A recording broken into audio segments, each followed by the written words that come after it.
That's impossible po. All my life po may sakit ako. Pedya mo ako when you were 3 to 4 months old, until 5 years old. I'm telling you, wala kang serious medical condition. You have the usual coughs and colds. But that's just about it. Sorry po, but are you sure you remember me? Baka po napagkakalan niyo lang po ako sa iba ng patient. With a name like Moki, same name kayo ng daughter ko, Maria Angela. Olivia is your mom, right? Opo. I remember. She requested for all your medical records. Hindi ko na siya nakita after that day. Kung healthy ako since nung bata ako, ano yung mga gamot na binibigay sa akin ni Mami?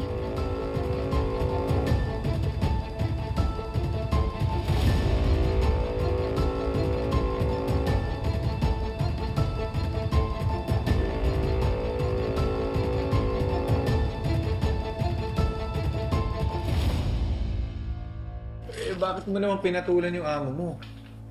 Pati ba naman si Baby Kyla, dinadamay niya? Oy, si Raulo pala siya. Ba't niya idadamay anak natin? Tama lang yung ginawa mo. Para makatikim din siya kahit minsan lang. Kaya lang ang inaalala ko, Emma. Mamaya balikan ka nun. Sa palagay ko naman di niya gagawin yun. Alam naman niyang hindi nagsumbong si Mookie para hindi niya ituloy yung demanda niya sa akin. Tsaka takot siyang mawala si Mookie. Kaya sigurado ako titigilan na ako nun.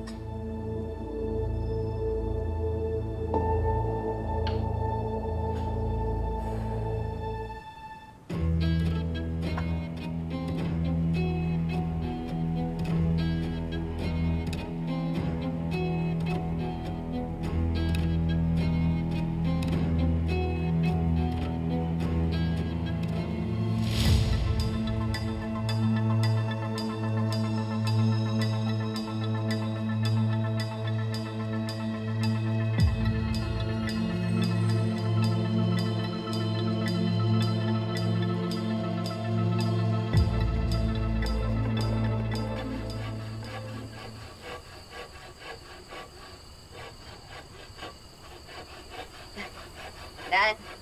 Uy, Emma. Inom ka muna. Salamat.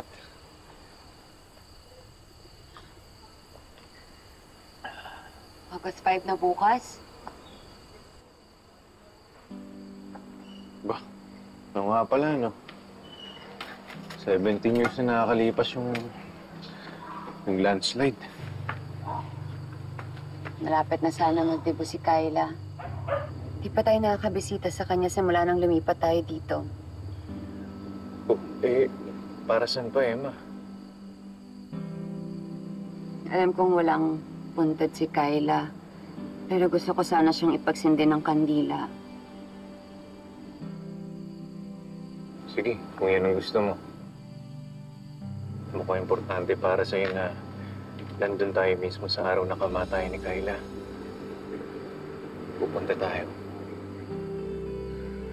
17 years din ako nagluksa. Panahon na para baon ko yung mga alaala. Para makalaya na rin ako sa nakaraan. Para hindi ko na rin hanapin si Kyla sa ibang bata. Siguro pag nagawa ko magpaalam sa kanya, baka kalimutan ko na rin si Mookie.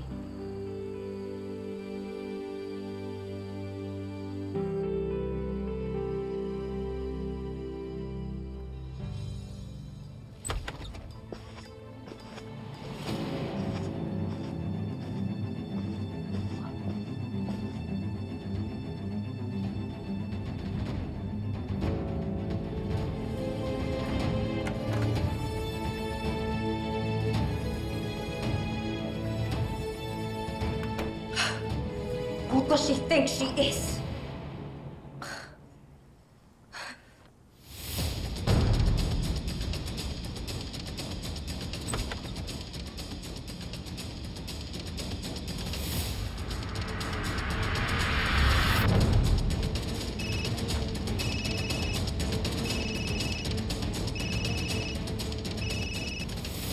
Hello? Yes, Jennifer. Bakit ikaw ang tumatawag, hindi si Astrid? Hold on, hold on. Hindi maganda ang reception dito. I'll call you back.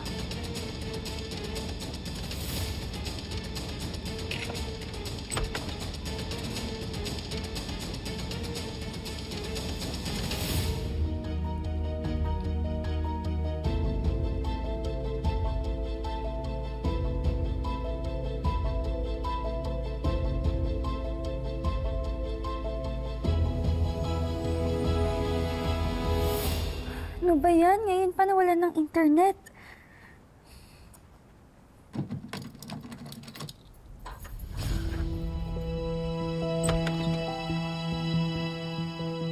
I need to go to the office today. Your ninang Astrid is acting strange lately. Before I go, Inumin mo muna yung gamot mo.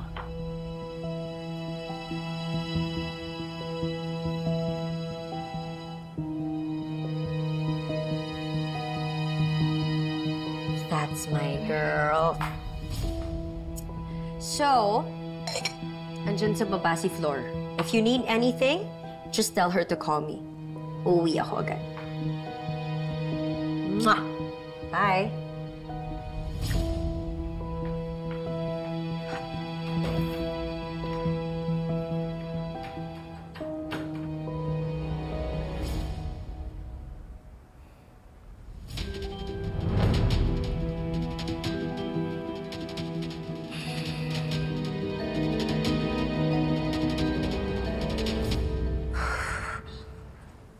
Kapal na mukha ng babaeng yun. I'll see to it na hindi niya na makikita ulit si Mookie kahit kailan. Hello? Nakikinig ka ba? Yeah. Bakit parang napipilitan ka lang? You know what? Simula nung nag-seizure si Mookie, napansin ko na parang nag-iba yung timpla mo. What is it, Astrid? Bakit di mo pa ako diretsuhin?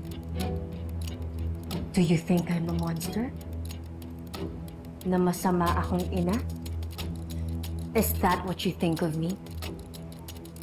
Of course not. Of course not, Olive. Ano ba naman ang alam ko, right? Wala naman akong anak. Tsaka, hindi ko lugar para i-judge ka bilang isang ina. Si Mookie lang may karapatan gawin yun.